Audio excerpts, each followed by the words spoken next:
discuss now two topics: respect and trust.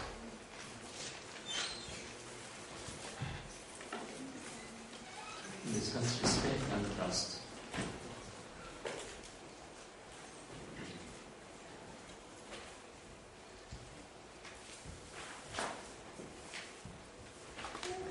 Usually we speak in marriage about the necessity of love and respect. And sometimes respect precedes love. Respect is the first step of love. And before marriage, in premarital counseling, we have to be sure that each partner respects very well the other partner.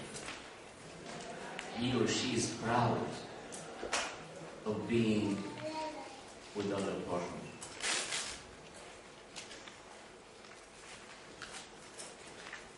So, if we want to define respect, what do we respect in the other partner?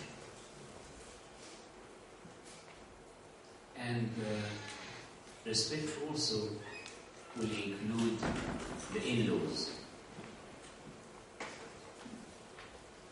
Because if I respect someone, I have to respect his or her own family too.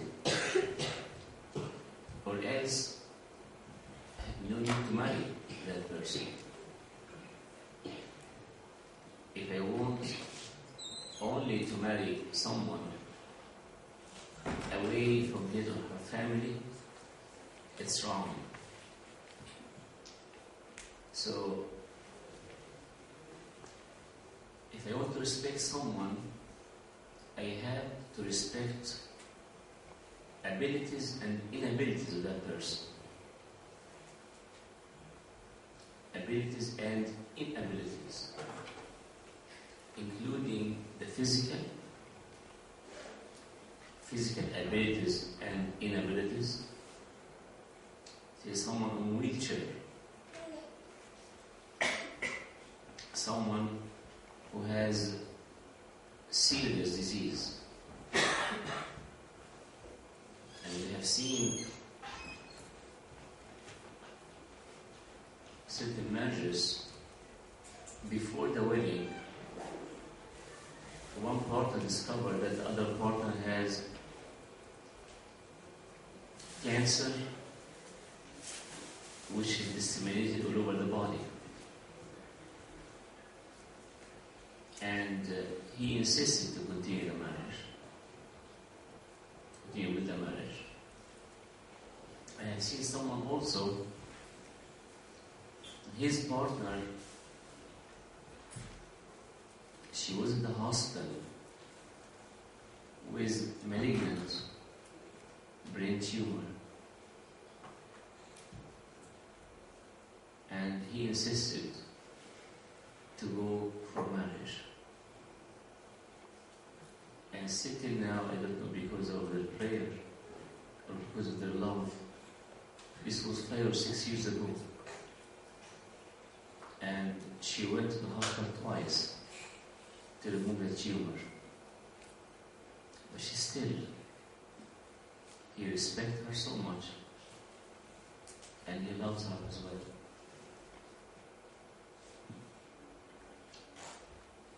I remember one day Abuela told me I had to go to attend a wedding in Australia because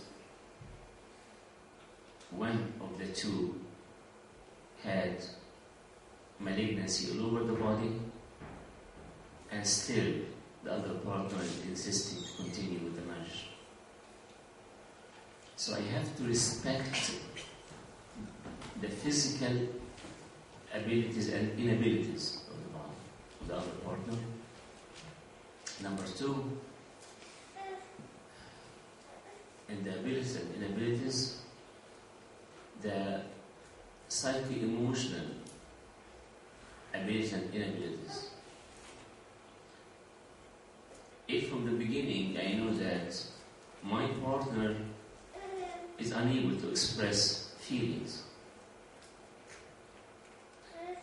and I'm accepting that person, then I don't blame him after that, because I respected him as a whole, with his inabilities to express feelings. And we have to consent before the marriage if there's any psycho-emotional disorder. I have to consent that I know that. And irrespective of the presence of this psycho-emotional disorder, I'm accepting the marriage. So we have to reveal everything before the marriage.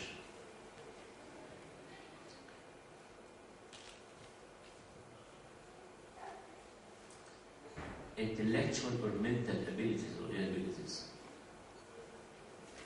Sometimes one partner feels that he or she intellectually, thinking wise, is better or more able than the other partner. It's not a reason to disrespect the other partner. Because maybe the other partner who may feel that I'm better than him intellectually or thinking wise,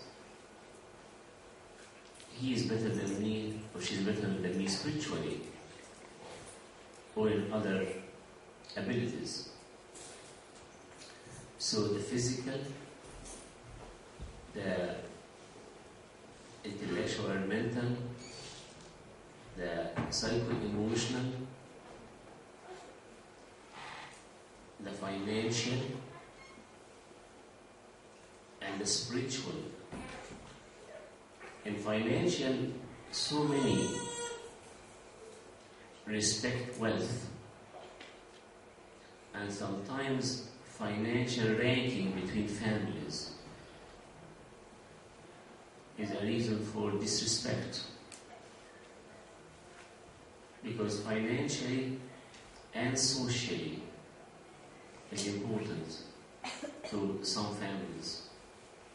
He is from that family who is much wealthier and socially ranked higher, or the opposite. So abilities and inabilities. Along the same line, we have to respect the needs of the partner. And from the beginning, during the engagement, we know that this person, his or her needs in that particular area is more than normal or greater than mine.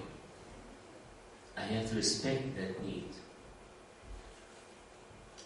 And the needs also include, as we mentioned, the physical,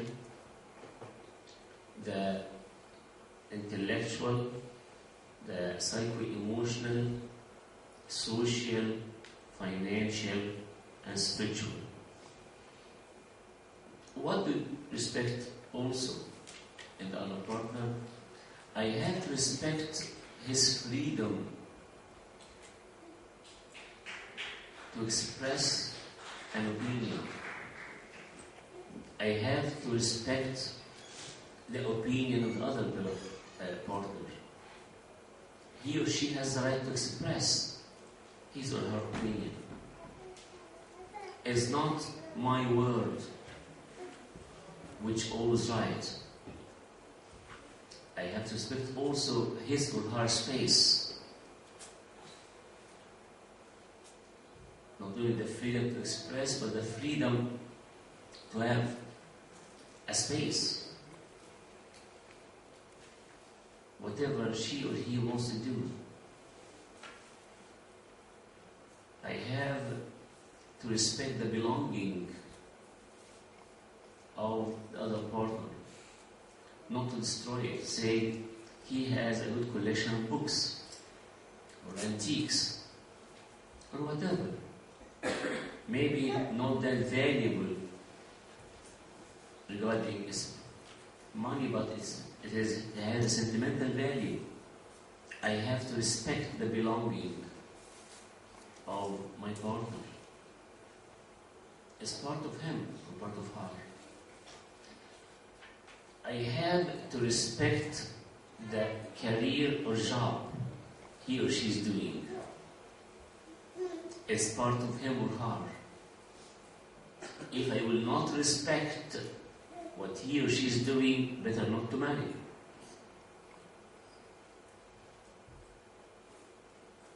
And then I have to respect his or her own family.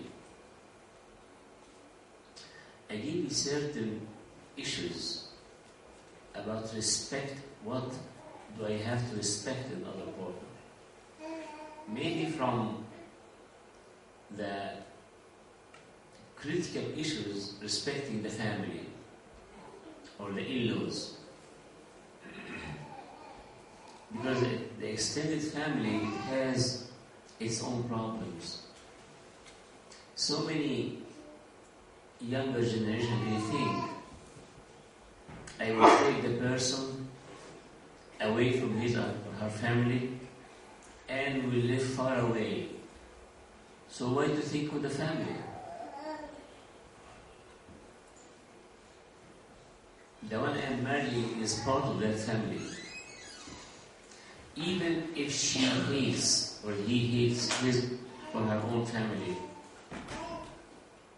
he or she is part of that family. And there will be so many occasions the two families will come together.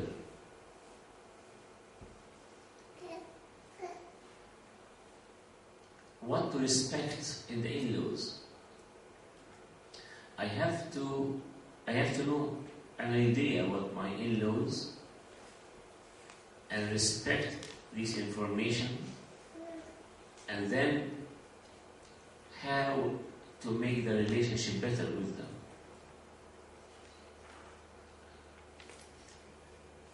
From the information, the age of the father and mother, if they are still working or not.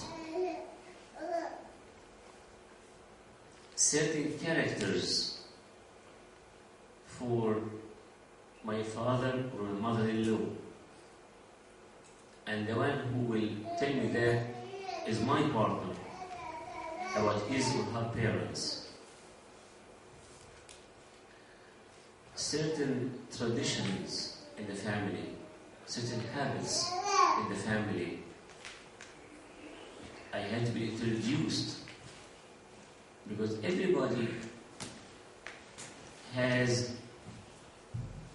his or her own traditions in certain feasts, certain occasions, certain habits. It might be different, but I have to respect the differences.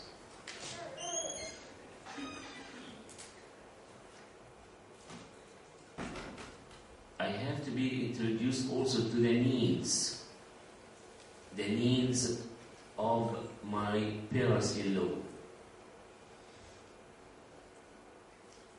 To live with us or not, it depends on their health needs.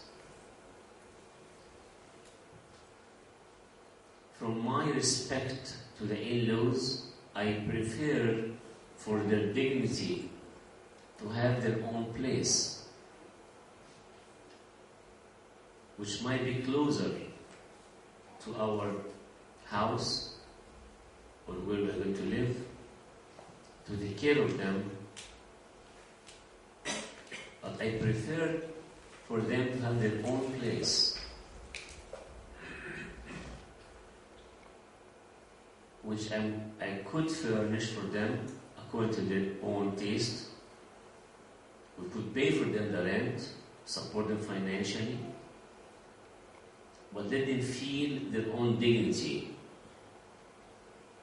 They could invite us with the grandchildren.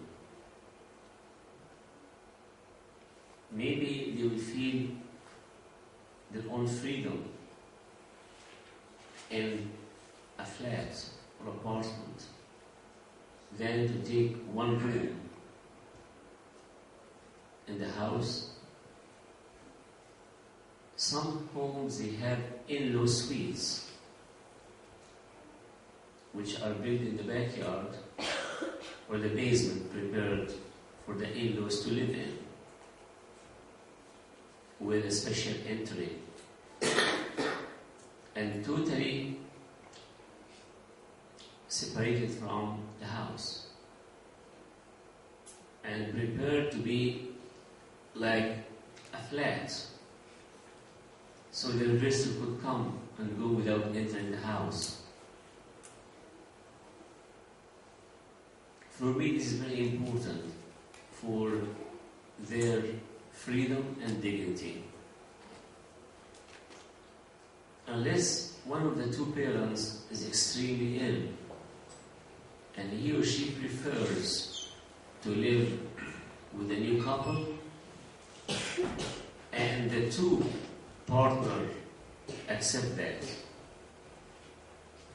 because it puts pressure,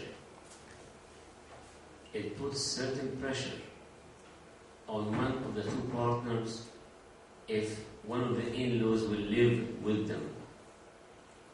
It might be a blessing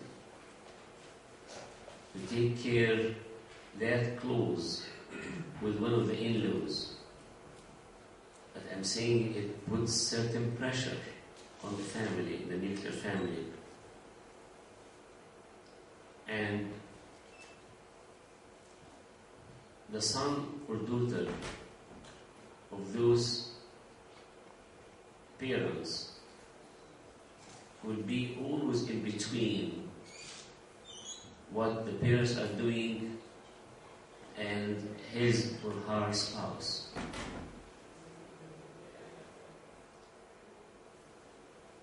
That's why I'm saying I prefer for them to live in a separate place if we could afford that.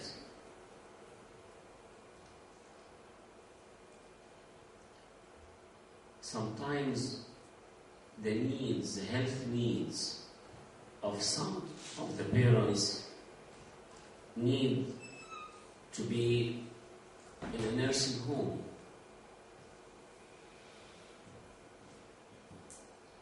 It will be difficult for the son or the daughter to allow that. Like someone with Alzheimer and with so many physical needs with Alzheimer, there are certain places with full nursing facilities, skilled nursing facility, 24 hours, to take care of that person. Sometimes we are so emotionally attached to that parent and we don't allow him or her to live in that skilled nursing facility. But maybe it would be better for him or her, for their care, to be in that facility. So we look to the special needs of the in-laws.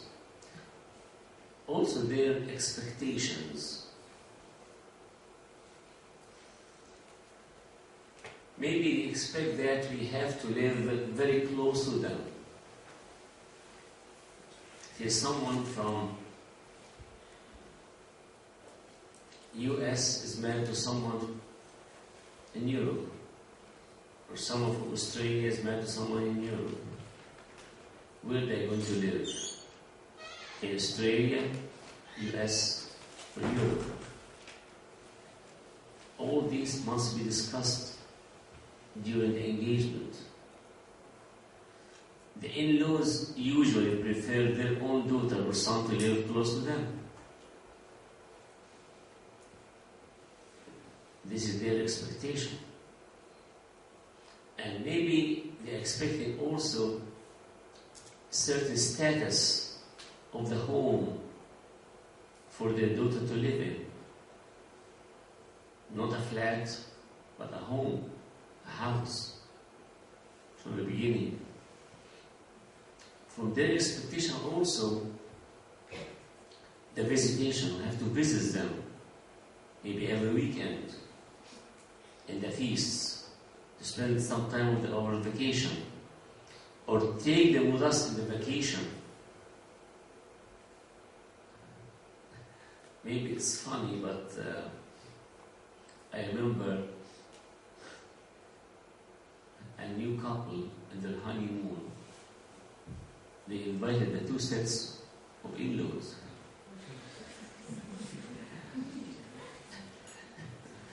To the same resort.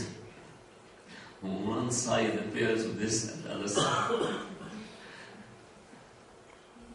They were so attached, even in the honeymoon.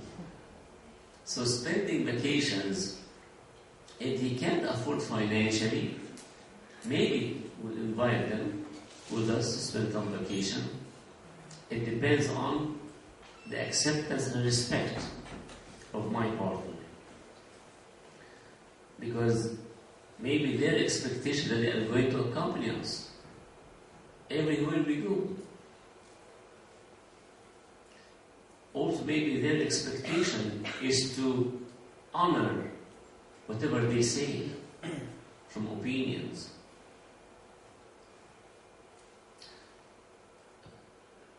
It's important for the nuclear family, the two partners, to tell their parents that we respect whatever you say, but it is for us to decide.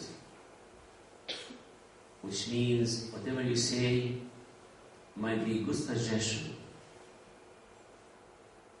but it is for my partner and I to decide whether we do it or not. It is not disrespect to say that, but it's good to set the boundaries from the beginning. Also, from the expectations of the in-laws, the way we raise our kids.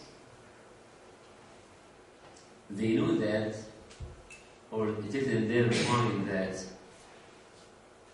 they know better how to raise the kids, because they raised us one day.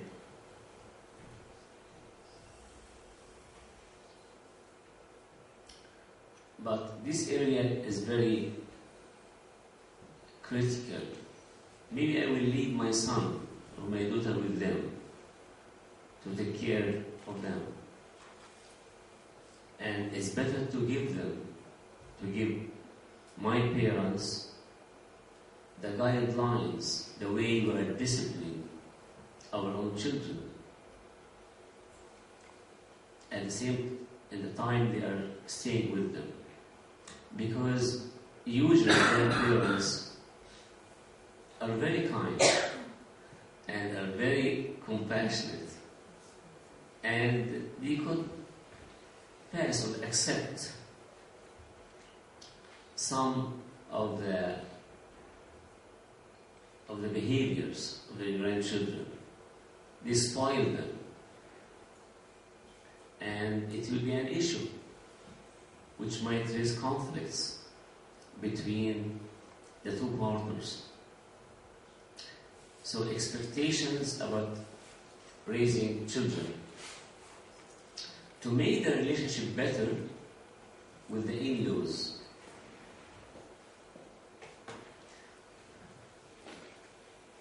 we cannot ignore them completely, and not ignore any minor conflict. Better to deal with it. And it's better for the information to reach the in-laws through their own son or daughter. I will not put my partner in a critical situation, forcing him or her to speak about that matter with my parents. Because still, they are my parents, and maybe I could give them this news or discuss that matter in a better, acceptable way. It is the best is to give only positive information about my partner, about his or her character, to the in-laws. Sometimes phones, the use of phones, or the expectations of the in-laws that we are going to call them daily, or maybe 3 times a day. This is their expectation. It has to be. Also, this is part of setting the boundaries. They have to know about us, not the private matters, but to be sure that we are okay. In counseling, sometimes if the phone is a problem, the mom insists to call, say, her son in his workplace every day to load him with the news about the whole extended family, as if the son is replacing the husband. The husband is still there, but the mom considers her son maybe more than her husband. So the man returns to his nuclear family loaded every day with the news, coming to his bride unable to tolerate any kind of communication, because the mother insists to tell him all details every day and ask him to intervene in the presence of her husband. So sometimes the phones must be limited, and both of them, they have to tell the parents that we are okay, we are building our relationship, we need your prayers, and we'll call you once weekly. Nothing wrong. If the two will accept that, the two partners will accept that. We have to satisfy their needs. If they need us, give them a ride for the doctor, medical appointment, or take them for shopping. We have to satisfy this need if we could afford that. I'm talking about time. Or arrange for someone to help them. The issue of honoring the father and mother and leaving the father and mother always come into discussion in the nuclear family. We have to respect them, to honor them, because they are our parents. At the same time, we have to leave gradually in order to cleave and unite.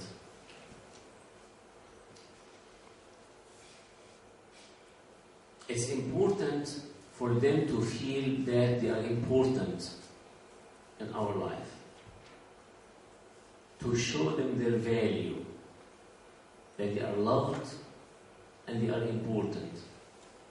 And they have a value. If they want to do something or offer something for us, let them do it. To feel still that they are valuable for their own children. If they want to give certain presents or gifts, even if they are small, to their grandchildren or to their own children, we have to accept it and give them gifts too. So it's important for them to feel valuable and to feel loved. And regarding raising children, as I have mentioned, if we are going to ask their help to take care of some of our children, we have maybe to give them in writing a list of what we do exactly with our young children. Because they regard themselves, they know better. But I prefer for the young children to be raised by both the parents and grandparents the same way.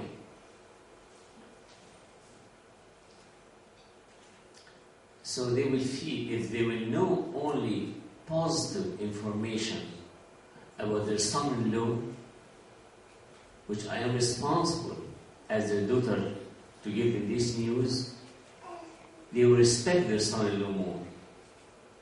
If I give them some negative news, I will cause a conflict between my parents and my husband. The same regarding the other partner. I prefer only to tell the parents about the good characters and the good news, as long as we are able to deal with some other negative.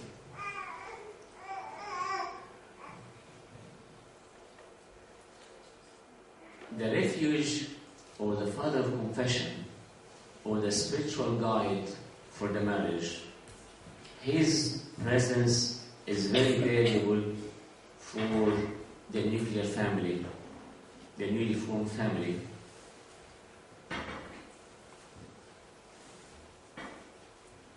If any conflict happens, better not to tell the parents, but go and discuss it. After discussion, the conflict together, go to the refuge or the father of confession. No need for the intervention of the parents in the life of the new couple, as long as you are able to do that with the father of confession or the spiritual guide. Financial help might be important from the parents to the new couple. This also must be discussed between the two partners. Any kind of assistance from the parents, in-laws, to their own children, the new couple, the two partners must accept and agree about that, to make the relationship very smooth with respect. I cannot force my partner to accept what my parents are saying,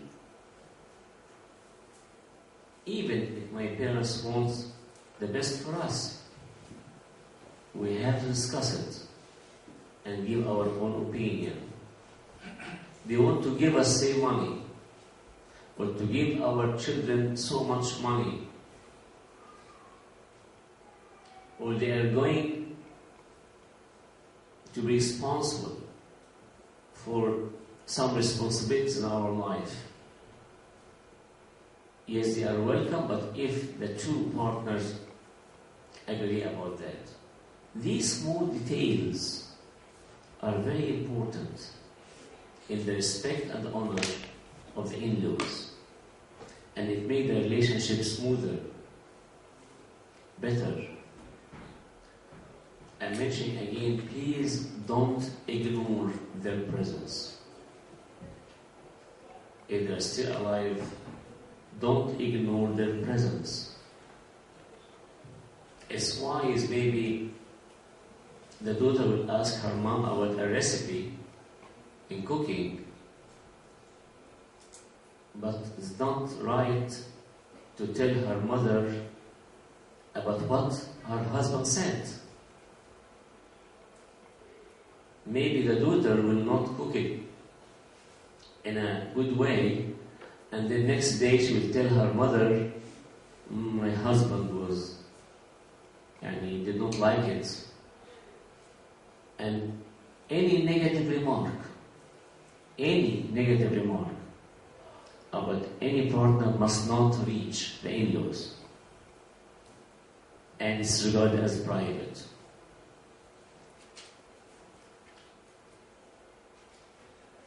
This regarding the issue of respect. Respecting the partner and respecting the in-laws. I will move now to the issue of trust.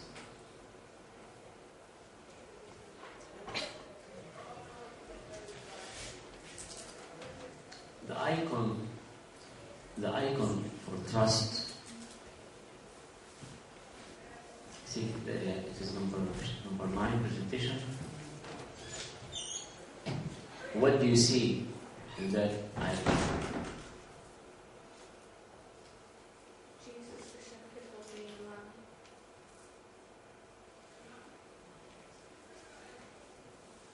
Do you see how this small lamb? I think some of you were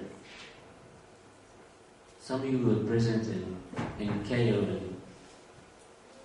in the Birmingham visit to my house. Did you? Yes. You have seen that. Still, it was in the process of being painted.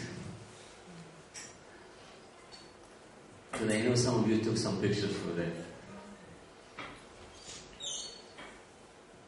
See, do you notice how this place is deserted? If that small lamb is in that place with that kind of thorns around him, each thorn is capable of killing that small lamb.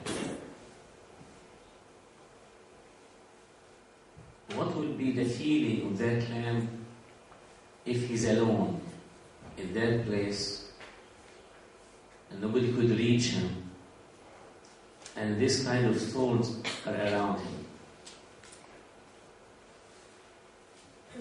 Fear, at least fear. So it's not only loneliness, but fear that any of these thorns might kill him. And he was wishing that the shepherd will arrive to that place. And the shepherd arrived to that very deserted place. See how he put his hands between the thorns and the lamb.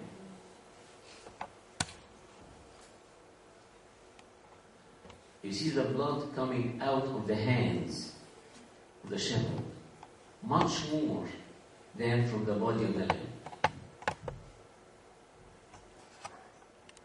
Do you think that lamb is in full trust of the good shepherd? See the way, is he sleeping? He's trusting that none of these thorns is going to kill him. It's an icon showing the trust. Our trust, irrespective of the difficult situation we are in. Trust in God, that He is the Pantocrator. He is the one who controls and protects. And we trust His hands, that He's capable of our security and safety, keeping us safe and secure, irrespective of the situation and the problem. This is the utmost trust.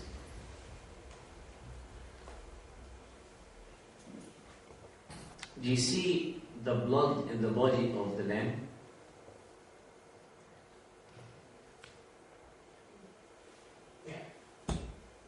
Where? a very small, teeny thorn and spot in one, I think, of the legs of the. Although any thorn very close to the heart and the head of the lamb was capable of killing that lamb.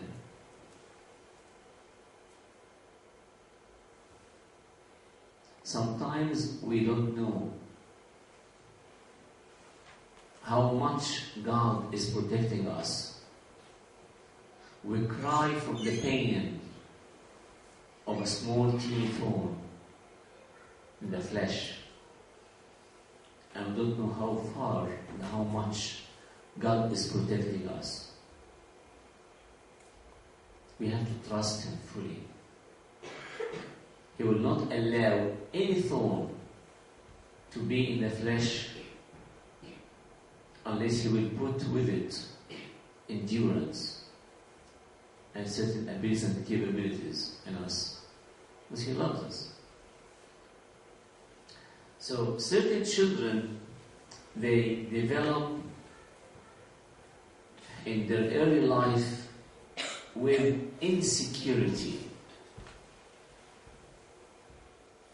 Maybe because they were lacking consistent expression of love and compassion of the parents to them. Maybe they were admitted to a hospital. And living in a hospital, say for a week, while you're 2 or 3 years old, is traumatic. Nurses coming every 2 hours at night to prick you, take a sample of blood, or measure the temperature. It stays in the mind of the kid. Or maybe mom or dad was admitted to a hospital. Or maybe mom or dad have a serious disease, like paralysis.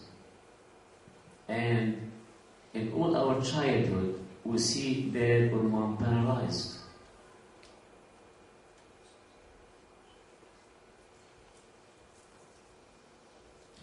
Changing dwelling, place of living.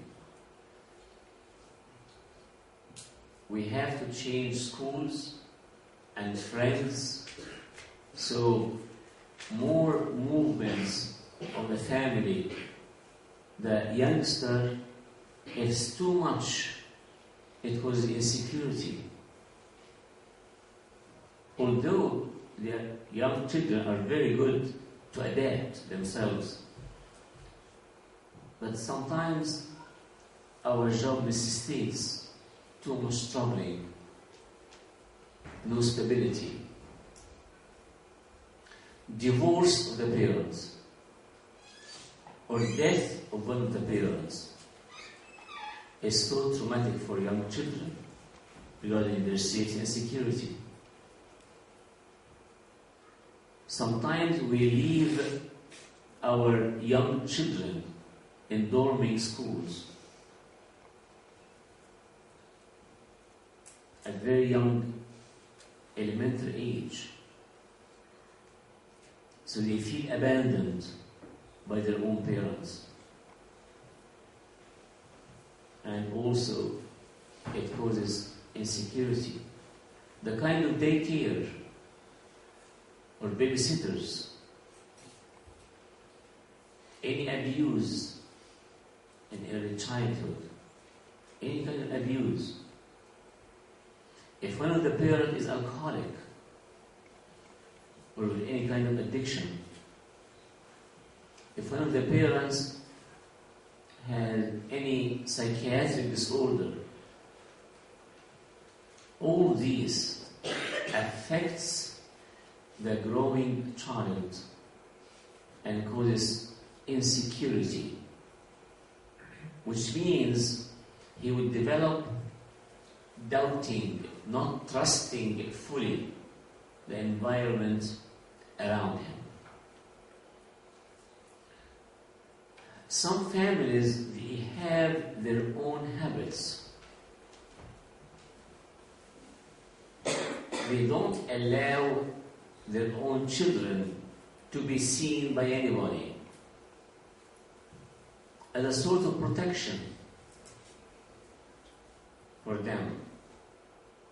Sometimes they give them certain guidelines regarding visitors or regarding seeing somebody, foreigners, in a way which will seed in them fear.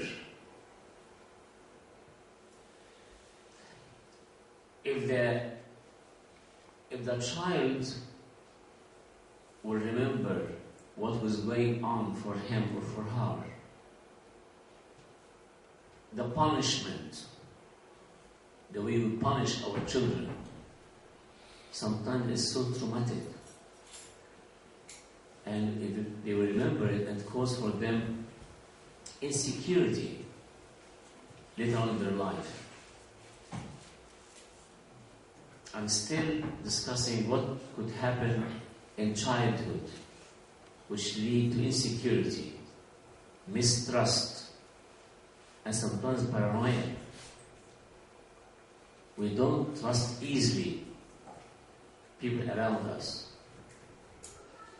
And sometimes the children feel security is only in that flat, maybe 2-bedroom flat, and outside the door they have to fear so many things.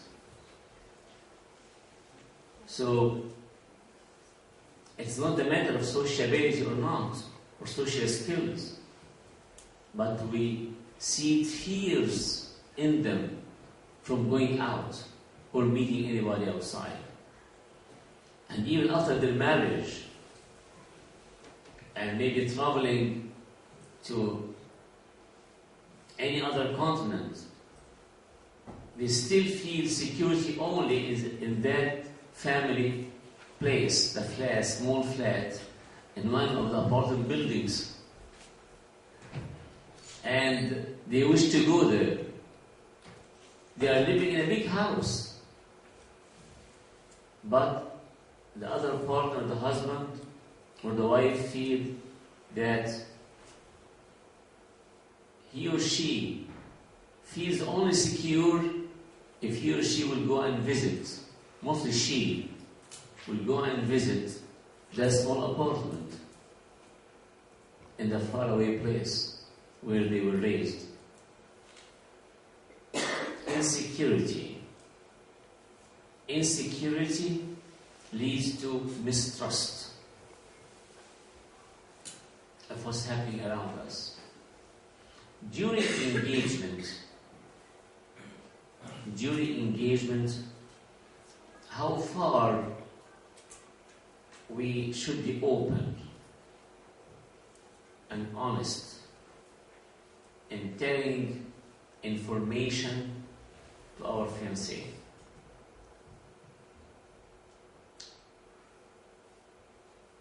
I always recommend the father of confession to help and guide both the two during the engagement. Say if someone has a certain disease, and is it better to be told to the fiancé from the beginning, or before engagement, when they were introduced to one another from the beginning, he or she will go and tell everything about their health, about the family, from the first or second or third time they meet? It needs advice. Not everything to be told in the beginning. Or sometimes it's important to be told. It depends on the advice of someone who's guiding that couple. But in general, during engagement, if intentionally I will hide some important information which, if my fiancé will know about it, he or she will not marry, it leads to annulment of the marriage.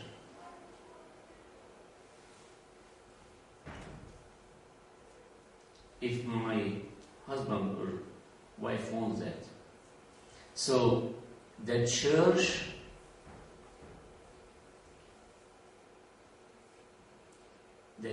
requests and advise each one not to hide intentionally important information which affects future marital life. Some psychiatric disorders, certain abilities, especially chronic diseases, we must tell it to the future spouse.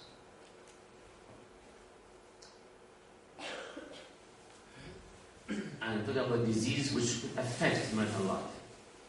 Okay, diabetes, could it affect marital life? Okay. Hypertension, could it affect marital life? I'm getting into now some diseases which may be regarded now these days is so common. But somebody who's hypertensive, high cholesterol, high blood pressure, do I have to tell my partner to be? Yes. Yes. If he or she will accept, fine. If I have a deformity, not seen if I'm wearing my clothes, do I have to say it? Yes.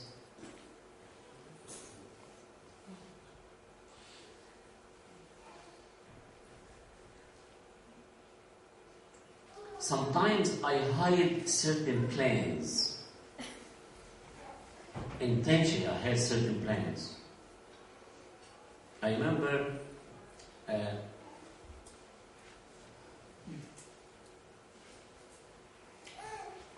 the girl wants to live away from the house of the in-laws. And her husband told her, okay, of course we'll live in an apartment away. But he told his uncles that my dad is living alone in a big house. So I will accept to get her an apartment in the beginning, and then I will force her to go to our big house. My dad is living alone there. And the girl became the wife, and she was living in the apartment. And then, after return from her work, she did not find the furniture in the apartment. The apartment is empty. She called her husband. He told her, yes, I moved the furniture to my dad's house. We're going to live in his house. And actually, he gave us the master bedroom. And the master bedroom, still, the pictures of the deceased mother is all over the place, and her clothes still in the closet.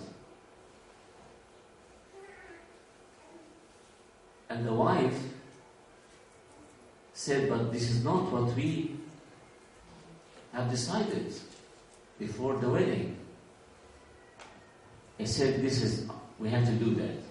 And then she discovered that her husband told his uncle about this plan. And it was a reason for annulment of marriage. You talk about the Coptic Orthodox Church. Anything you hide which might disturb marital life, like intentionally, could be a reason for annulment. So, if you are vague, dishonest, not open,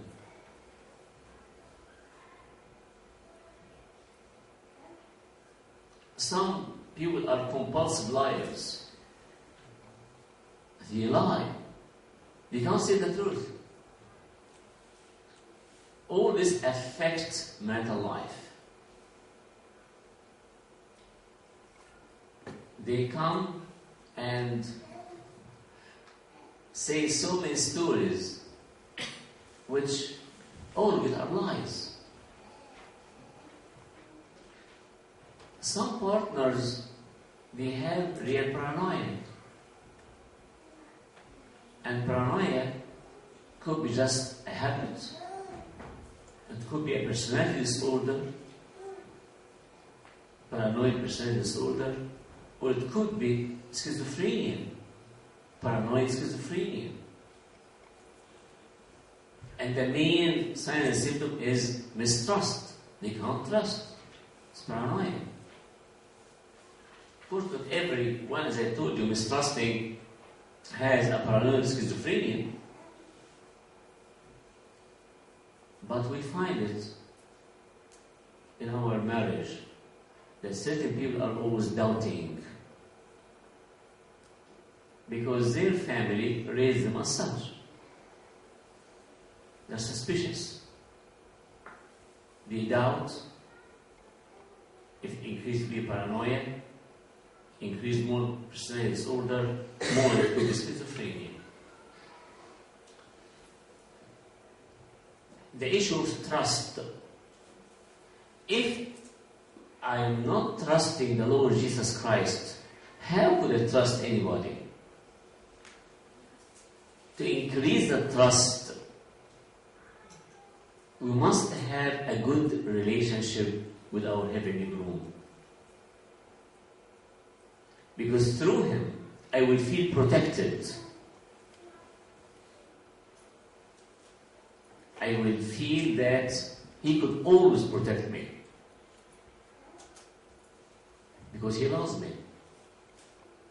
So how to develop more trust in the relationship between you and your heavenly groom? I will give you some of the exercises which might help in that. That icon which you have seen of the lamb with the thorns around it, if you have a small copy of it, or think of it every day, it will add your trust about the abilities and the love of the Pantocrator, the one who could control and protect you, control all situations, protect you. Daily meditation in his arms. His left arm under my head and his right arm embraces me. Psalm chapter 2 verse 6. To the extent that we are lovesick between his arms. You could visualize yourself in his arms like a small lamb with the good shepherd, or as an adult. The Lord Jesus Christ, you could visualize that. I am using that word visualize, not imagine. Because visualization is for something which is real. Imagination could be something fiction. You imagine something which is not real. And the Lord Jesus Christ is a reality. So if I visualize him sitting with me, so in his arms is a very good exercise. Number 3, under his feet.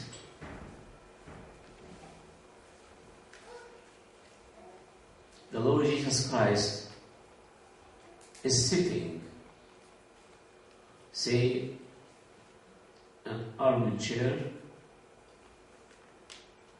and you are sitting under his feet. And you are surrounding his legs by your arms, and you are putting your head on his knees, asking him, please, Lord, would you please put your hand on my cheek or my head? You are resting your head on his knees while you are hugging his legs towards the feet, towards his feet.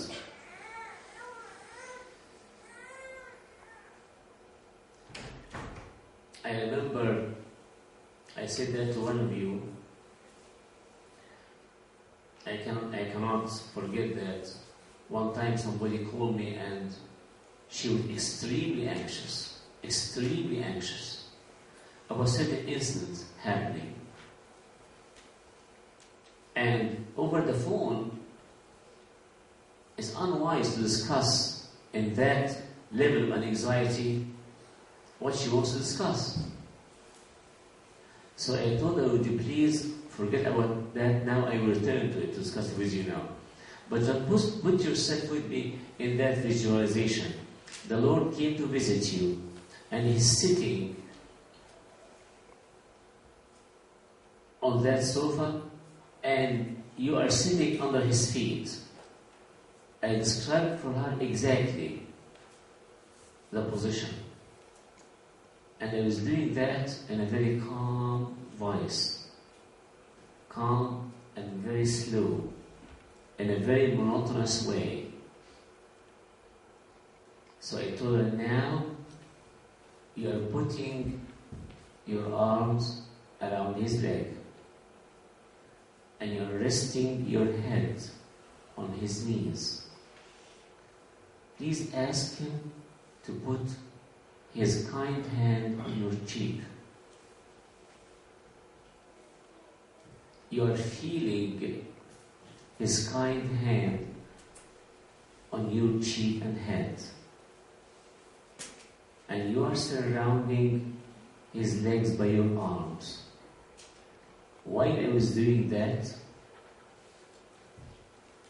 I was asking her a question she did not answer. It took 10 minutes over the phone.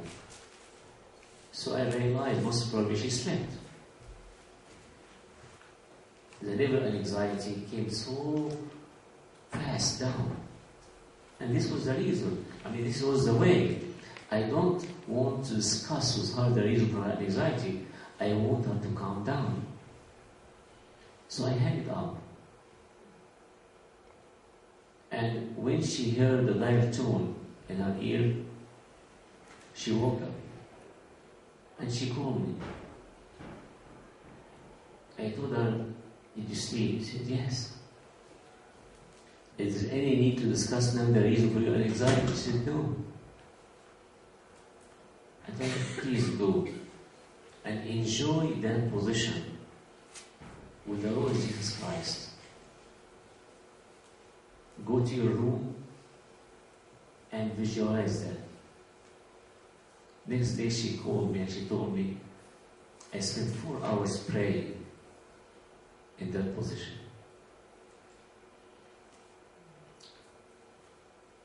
You could visualize your Lord in a certain position which you are well protected in His arms, under His feet.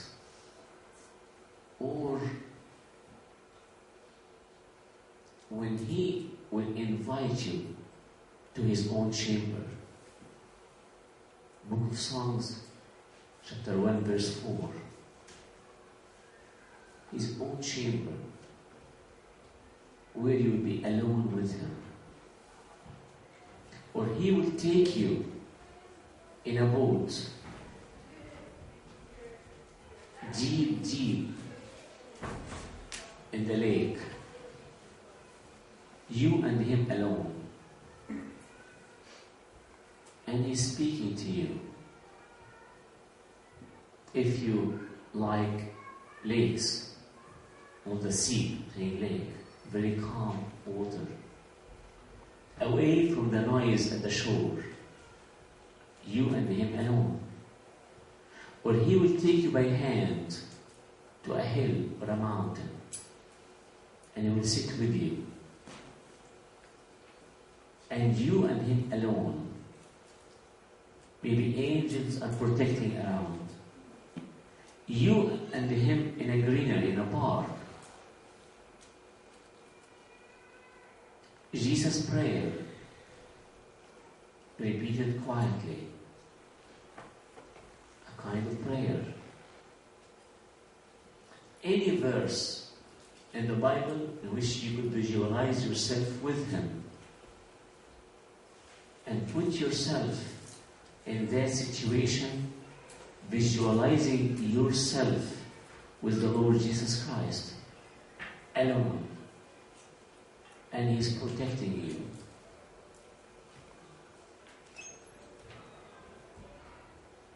We call that mental relaxation. If your body is relaxed, physically relaxed, and you go into that visualization, you spend some time meditating about that. This is called mental relaxation.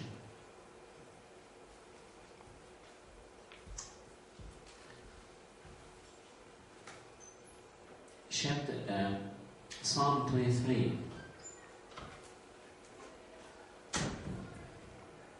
If you are walking with the Good Shepherd,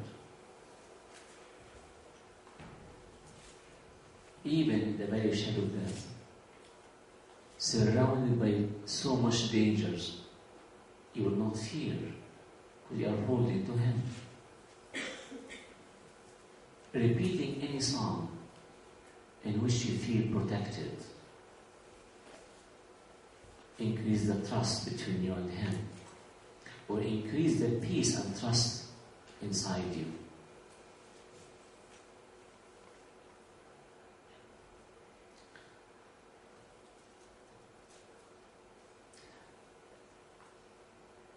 If you are sick in bed, the Lord Jesus Christ, when He was in the Garden of Gethsemane, He knelt to pray. And He was praying for every situation in our life. Every situation. In which there are pains. All our suffering, all our pains, He carried it, represented in the cup, a chance. Imagine if you are in bed, and then visualize Jesus kneeling on the carpet beside your bed, praying, as if He's in Gethsemane. Praying for that situation you are in now. Ask Him to sit on the edge of the bed and put His hand on your forehead, or hold your hand. Visualize this while your body is so relaxed. You will feel so protected, because the Lord Himself is with you as a loving Father or as a good shepherd. So many other exercises. I think it's written in this presentation about 10 of them. But any verse or any psalm or any situation, you could invite your Jesus Christ to come to you in every place. If you are in a train, if you are in an aeroplane. I remember someone who has severe anxiety, phobia from taking aeroplanes. So we prescribed for her certain medication to take for 2 months, and we gave her Xanax to take it before getting into the plane.